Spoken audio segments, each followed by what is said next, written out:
Welcome to the SRS Podcast. I'm your host, Aaron J. Babyar, and I'm the Director of Support Raising Solutions. Whether you are a new ministry worker or a veteran looking to increase your competence and confidence, Support Raising Solutions seeks to bless you in your quest to be a spiritually healthy, vision-driven, and fully funded Great Commission worker.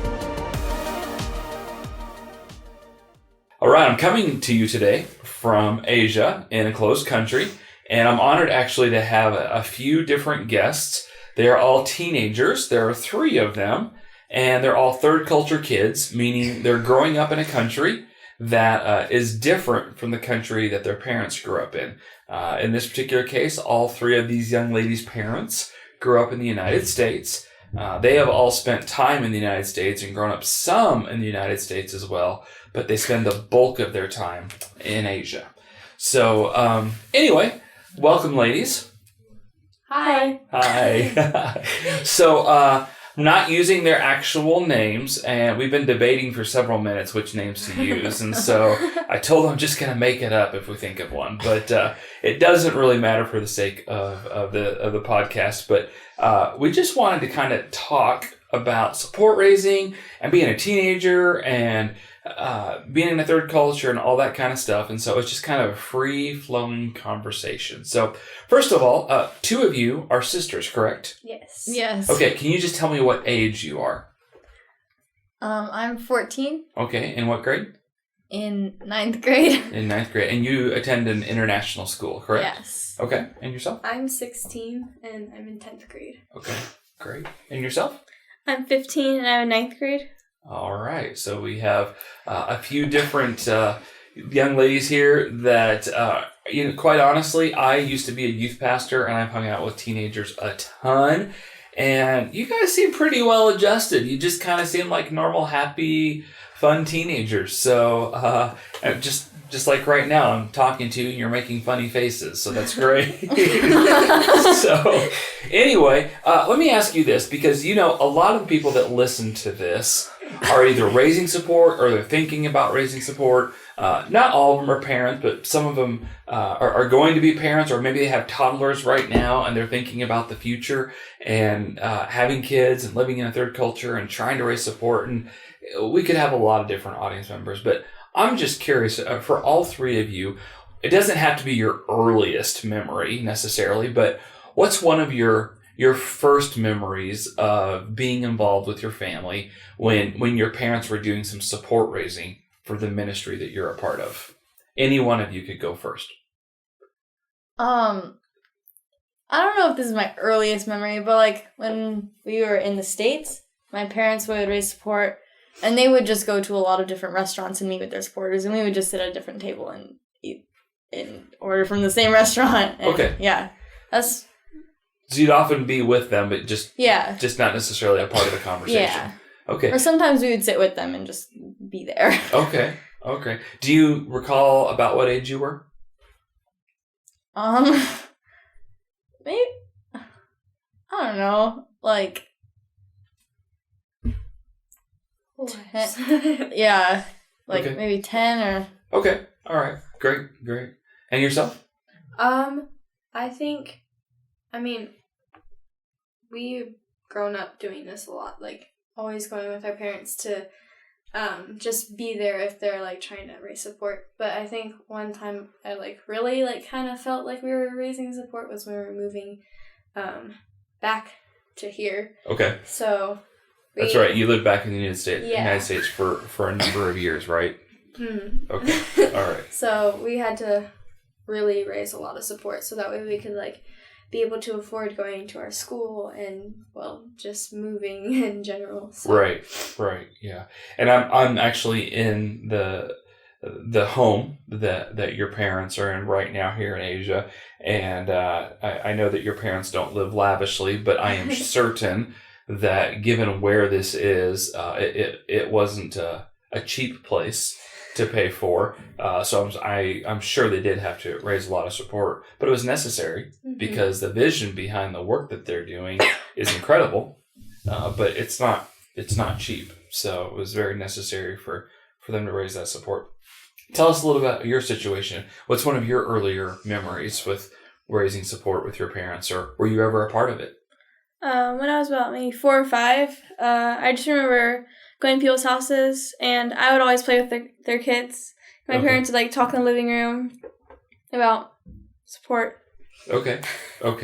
So the other girls here are sisters. Sounds like they actually got like restaurant food out of it, but you just had to go play in the basement, huh? No, we got like good food. Okay.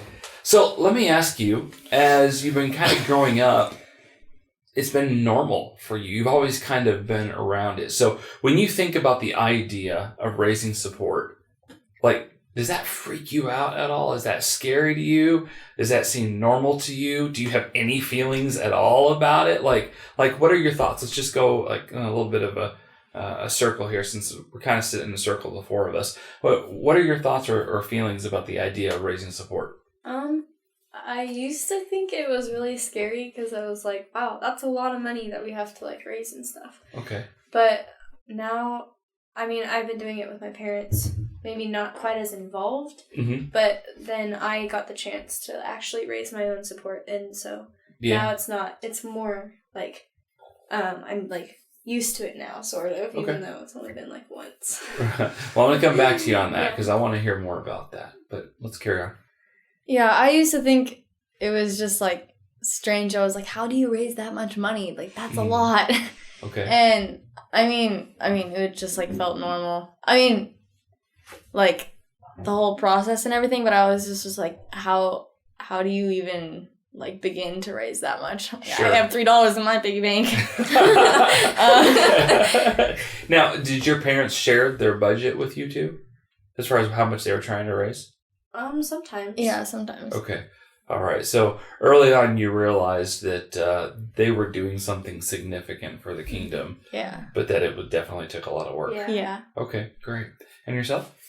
Well, I was like, yeah, how do you raise that much money? I just remember my parents being like in the kitchen and saying like, oh, this person just gave us $1,000 for every month. And I'd be like, how does someone give you $1,000? Right. But now it's like, I've done it before. I've done it myself before, so it's like kind of normal and it's like not as scary. Right.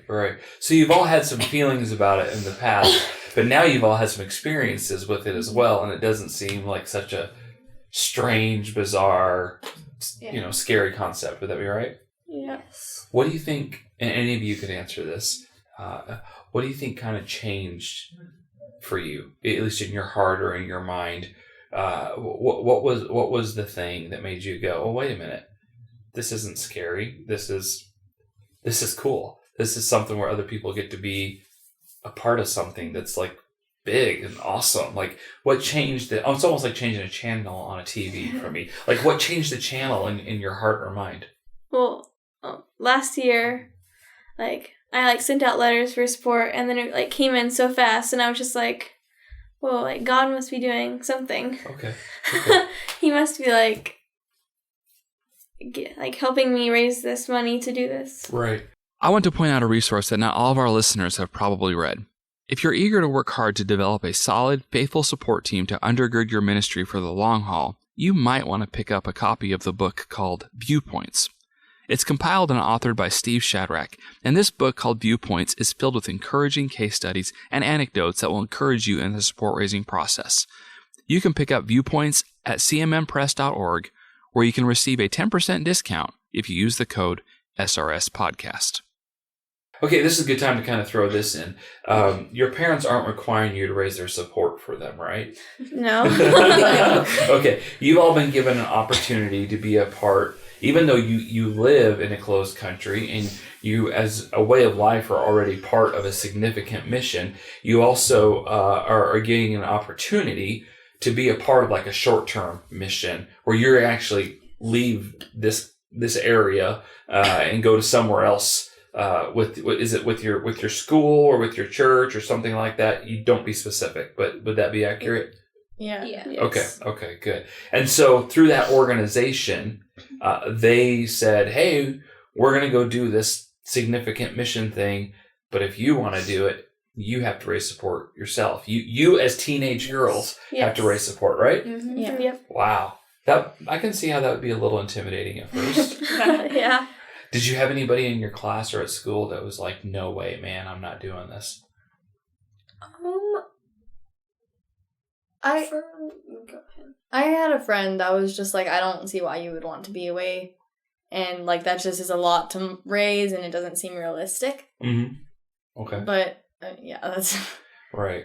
And not everybody that you're around all the time has the same, they're not all from the same organization. Yeah. They're not all doing the same thing. You do all happen to be in the same close country, but your just circumstances aren't the same. Yeah. But I guess I wonder, what people think that are considering moving to a place like this. And they've already felt, as adults, they've already felt like God's called them to go, but they have small children. And they're like, oh no, my 3-year-old and my 5-year-old, how could I take them there? Or maybe they don't even have kids yet. Maybe it's a young married couple and they're like, well, we'll go live in that country until we start having kids. And then we're going to go back to the safety, quote unquote, of the United States. That's not been you guys' experience for the most part. Look, how would you kind of give wisdom or counsel? What would you tell somebody like that if you were wanting to kind of encourage them to move forward with what God's called them to do? I mean, Take a leap of faith. I don't know. I mean, I guess it's not that hard. I mean, I'm not a mom, so I don't know what it would be like to have this thought of raising my kids in a different place than what you're comfortable with. Mm-hmm. But I don't know. Okay. Just I mean, having faith. yeah. I mean, being the kid. Uh-huh. I mean, I've loved living here. Yeah, I can tell, by the And way. yeah. You guys all seem to like, not that you hate America, but you're all like, this is a great place to live. Yeah. You know? Yeah, I mean, yeah. I think it's just like, I mean, it feels very normal. It's different from the safety, Mm-hmm. but it's not like worse or better. It's Right. It's the same. Yeah, it's just It's different, but it's the You're same. not gonna know until you try. So. Right.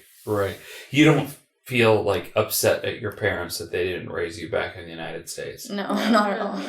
None of you feel like you're missing out on like a real American teenager life. No. Yeah.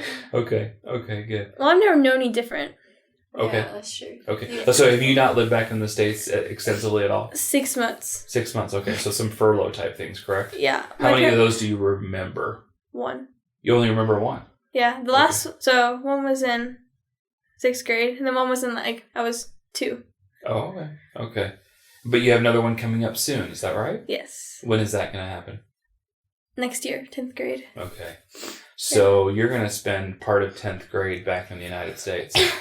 Yeah. How do you feel about that? I don't know.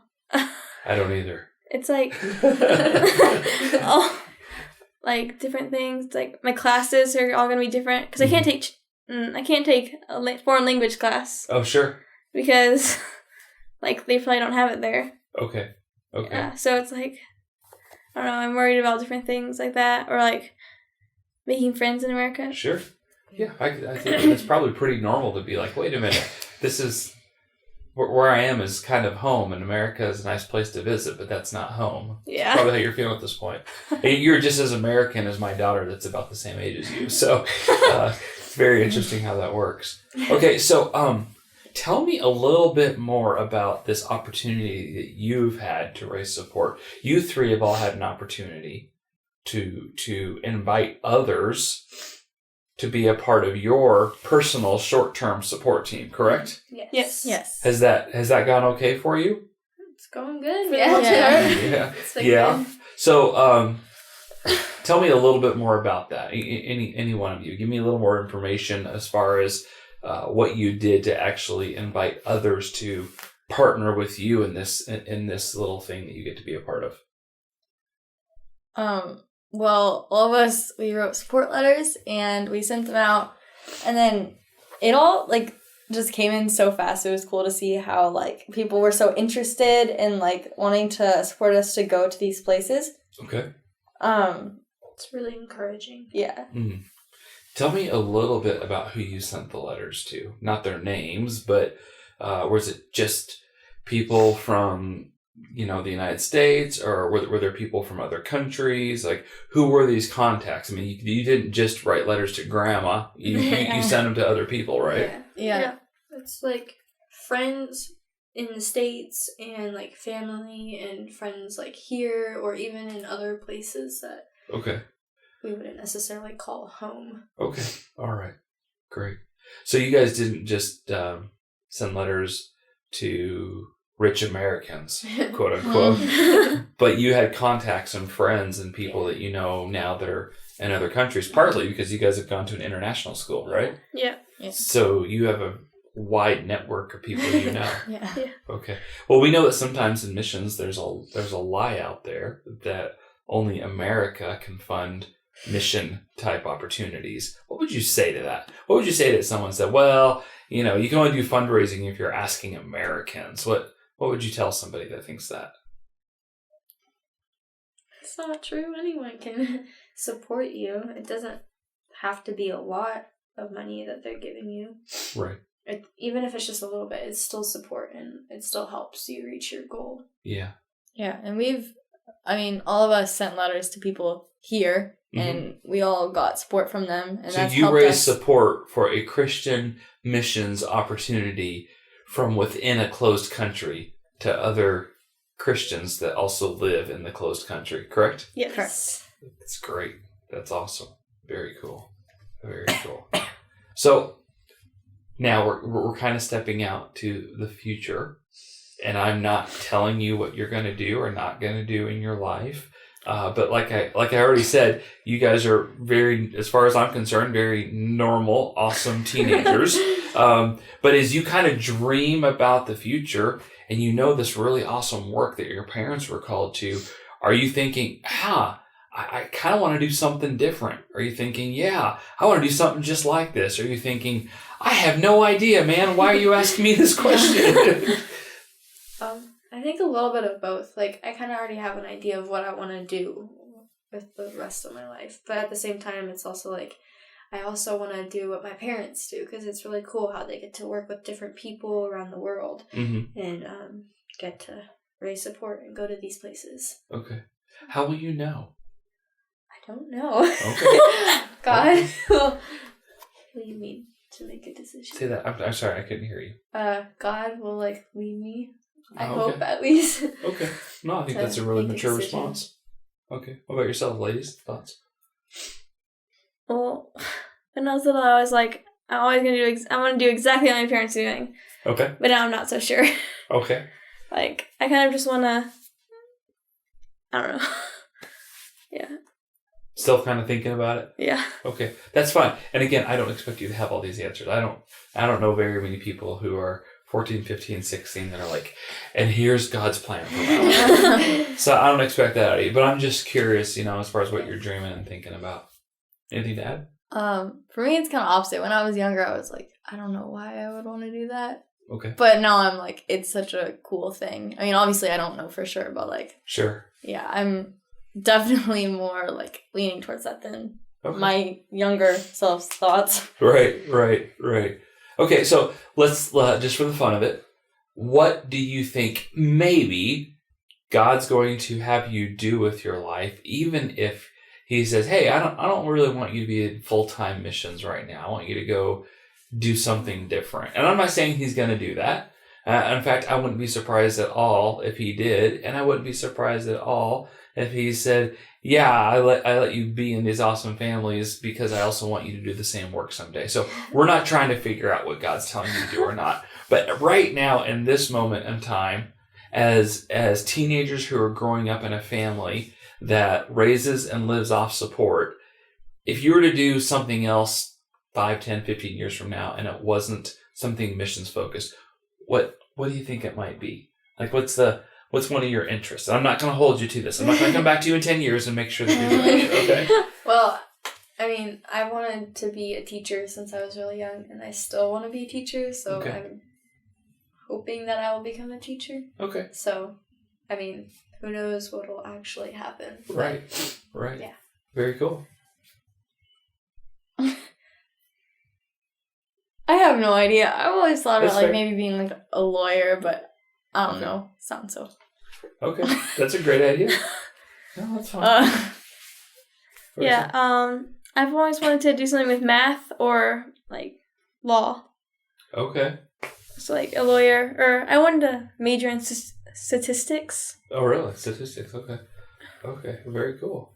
Well, one of the things that I've been able to see with a lot of teenagers, and I have known a lot of teenagers because I was a youth pastor for a long time, is I don't think that your desire to be a teacher or law or math, I don't think that that's lost on God at all. I think He's put that inside of you.